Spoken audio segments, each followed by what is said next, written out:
Hill মেরেছে গণহারে আগের রাত থেকে, কিন্তু রেজাল্ট শিটে সিগনেচার দিয়ে নাও পোলিং এজেন্টদের, এটা তো ভাই ফুটেজে ধরা পড়েছে, কোনো লাল গল্প নয়, তাই না? সংস্কার বিচার বিভাগ সংস্কার কমিশনের একজন সদস্য আর একজন ঐতিহাসিক ব্যক্তি, যে ইতিহাসে যার নাম জড়িয়ে আছে, বিচারক মাজদার হোসেন সাহেব, কিন্তু ওপেন বললেন যে এই 18 মাসে কিছুই করা হয়নি, ইচ্ছা করলে সরকার অনেক কিছু করতে পারত। জুলাই সনদ বিষয়টা পাশ করবার জন্য হোক, জুলাই সনদ বাস্তবায়নের জন্য গণভোটের একটা আয়োজন হয়েছে এবং গণভোটে হাঁ জয়যুক্ত হয়েছে এবং দেখা গেছে সেখানে 60.something মানুষ ভোট দিয়েছে গণভোটে, সেখানে হাঁ জয়যুক্ত হয়েছে। এখন আগামীকাল যদিও বলি শপথ গ্রহণ অনুষ্ঠান, সেক্ষেত্রে নিম্নকক্ষ গঠিতই হয়ে যাচ্ছে। উচ্চকক্ষে কি হতে পারে বলে, উচ্চকক্ষ কিভাবে গঠিত হবে বলে মনে করেন? কি জুলাই সনদের বাস্তবায়ন অনুসারে হবে নাকি আসলে বিএনপির দেয়া ইশতেহারে এই পদ্ধতিতে হবে বলে আপনি কি মনে করছেন? আর যদি হয় কি ধরনের জটিলতা তৈরি হতে পারে? জেনারেল ধন্যবাদ আপনাকে। আমার মনে হয় রাজ্জাকি ভাই দিয়ে শুরু করলে ভালো হতো, যোগ্য মানুষ, লয়ার মানুষ। যাই হোক, প্রশ্ন এখন করেছেন, দেখুন গণভোটটাই আমার কাছে বিতর্কিত, এটা নিয়ে অনেক কথাবার্তা হচ্ছে এবং এই গণভোট অনুষ্ঠানের মধ্য দিয়ে নতুন বিতর্কের সৃষ্টি হয়েছে যে গণভোটে মানুষ ভোট দিল বেশি আর সংসদ নির্বাচনে মানুষের ভোট প্রদানের হার কম, অর্থাৎ গণভোটে ভোট পড়েছে 60.26% আর সংসদ নির্বাচনে ভোট পড়েছে 59.44%, যেটা আপনি নিজেই উল্লেখ করেছেন। গণভোটের প্রতি মানুষ এত আকৃষ্ট হয়ে গেল, যেখানে গণভোটে হ্যাঁ দিবে নাকি না দিবে, যেখানে 84 প্রস্তাবের বিপরীতে 48টি প্রশ্ন ছিল, 48টি প্রশ্নের কে কনসাইজ করে 4টিতে নিয়ে আসা হয়েছে এবং একবারে আপনাকে হ্যাঁ না বলতে হবে। এই যে তুমুল বিতর্ক, এই বিতর্কের মধ্য দিয়ে আবার সেখানে ভোট প্রদানের হার বেশি, মানুষ যেখানে কনফিউজিং যথেষ্ট পরিমাণ করে। আপনি বুকে হাত দিয়ে বলুন তো, আপনি ভালো করে বুঝেন কিনা যে কটা প্রস্তাব দেওয়া হয়েছে, যে প্রশ্ন আপনি বুকে, আমি বুঝি না ভাই, আমি নিজে সহজ সরল ভাষায় কথা বলছি, আমি বুঝি না। অক্ষর জ্ঞান তো কিছু আছে, শিক্ষিত না হই, অক্ষর জ্ঞান তো আছে, তাই না? আমি তো বুঝি না, অনেস্টলি স্পিকিং। সেখানে গণভোটের সব হ্যাঁ না কেউ কেউ দিয়ে দিল, আর যেখানে বিএনপি গণভোটের তো সাইলেন্ট ছিল, হ্যাঁ না এর ক্ষেত্রে সাইলেন্ট ছিল, শুধু সমালোচনা এড়ানোর জায়গা থেকে তারেক রহমান একবার বলেছেন, আমার যদি ভুল না হয়ে থাকে নির্বাচনের প্রচারণায়, একদিন বলেছেন হায়ের পক্ষে ভোট দিন। আর টোটাল বিএনপি কি আসলে কেমন ছিল, হ্যাঁ নাকি না? না, তারা তো এই গণভোটের এই যে জুলাই সনদ প্রস্তাব, আইনি ভিত্তি ইত্যাদি ইত্যাদি, এগুলো নিয়ে তো ফ্রম দ্য বিগিনিং তাদের আপত্তি।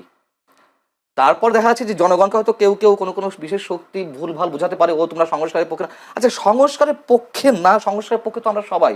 সংস্কার তো একটি চলমান প্রক্রিয়া।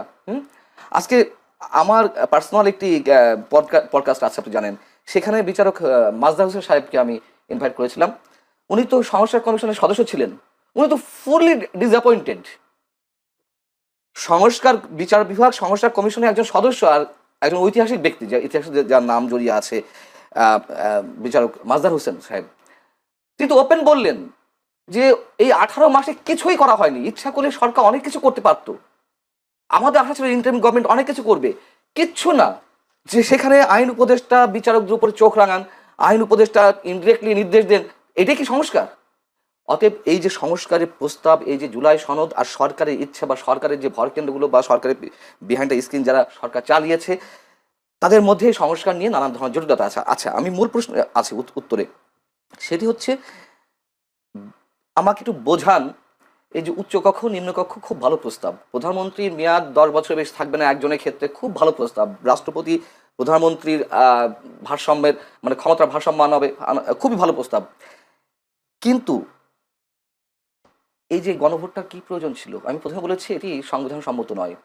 দ্বিতীয় কথা হচ্ছে 2/3 ব্রুট মেজরিটি নিয়ে বিএনপি এখন ক্ষমতায়। এর আগে সংবিধান সংস্কার হয়েছে না? হয়েছে তো। এর আগে তো নানান আইনের সংস্কার হয়েছে, নতুন নতুন আইন প্রণয়ন হয়েছে, তার জন্য গণভোট প্রয়োজন আছে? আচ্ছা, এই 2/3 সংখ্যাগরিষ্ঠতা নিয়ে তো সংস্কার প্রস্তাব বিএনপি যা ইচ্ছা করতেই পারে।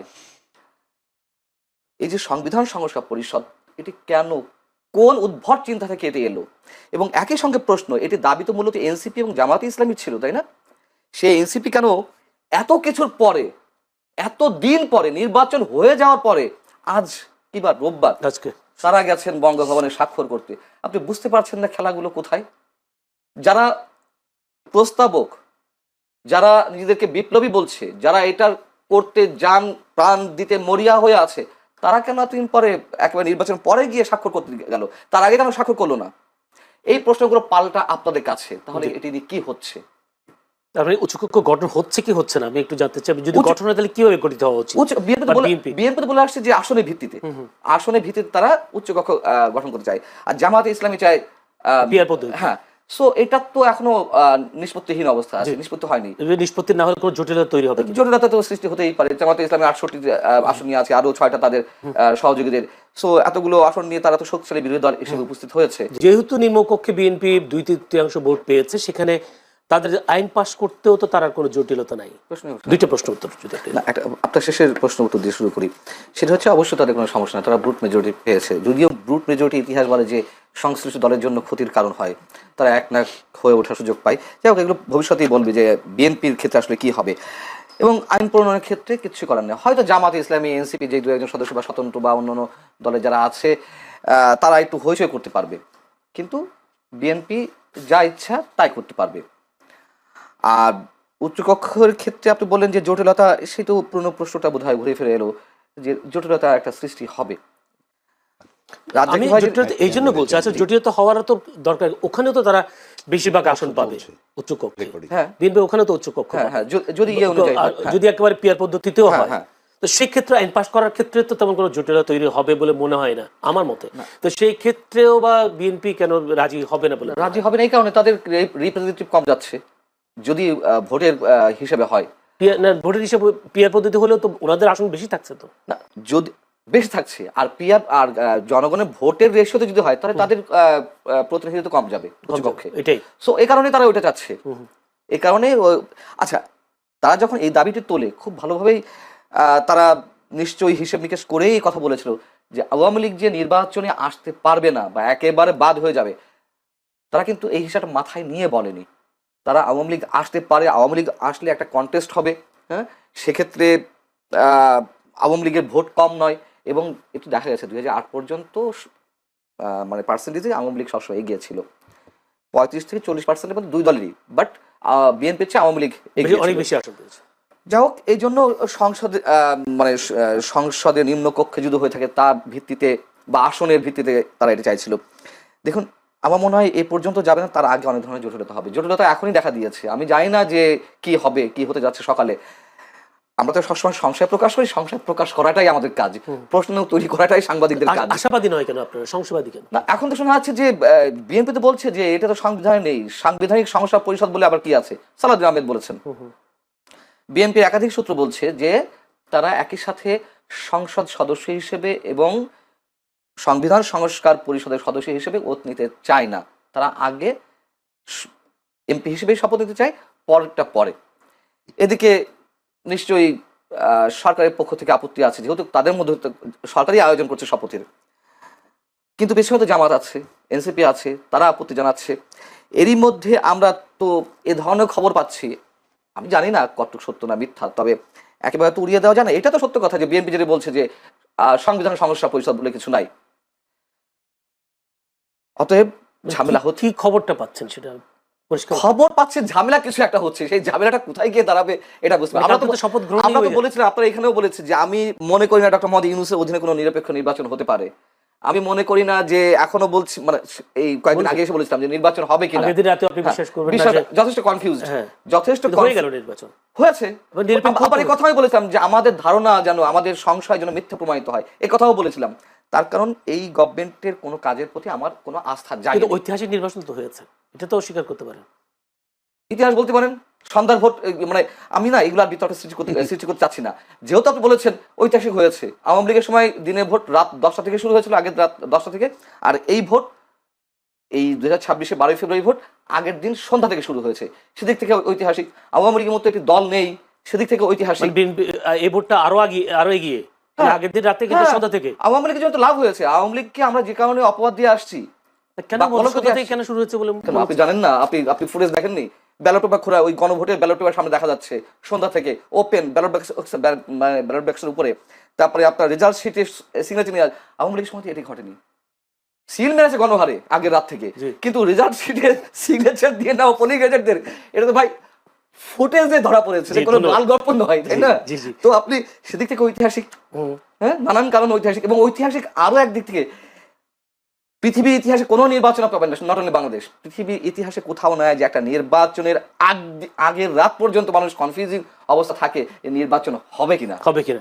আচ্ছা, আমরা তা দেখলামও বিএনপি ক্ষমতায় এসে আওয়ামী লীগের রাজনীতি করার পথ সহজ হয়ে গেল কেমনটা মনে হচ্ছে। এই জন্য বলছি যে বিভিন্ন জায়গায় আওয়ামী লীগের কার্যালয়গুলো খোলা হচ্ছে, খুলে দিচ্ছে, জয় বাংলা স্লোগান দিচ্ছে, এবং বিএনপির নেতারা গিয়ে গিয়ে খুলেও দিচ্ছে এরকম।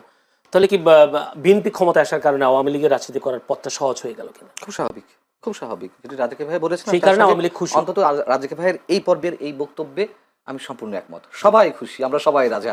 এখন বিষয় হচ্ছে যে শুধু আওয়ামী লীগ, বিএনপি বা যার যা জায়গা থেকে খুশি তা না। দেখুন, এটি বাস্তবতা। বাংলাদেশের মানুষ যে দলই করুক না কেন, আমি সবসময় একটি কথা বলি, 80 থেকে 90% মানুষ মুক্তিযুদ্ধের চেতনায় বিশ্বাসী। সেই মানুষগুলোও খুশি।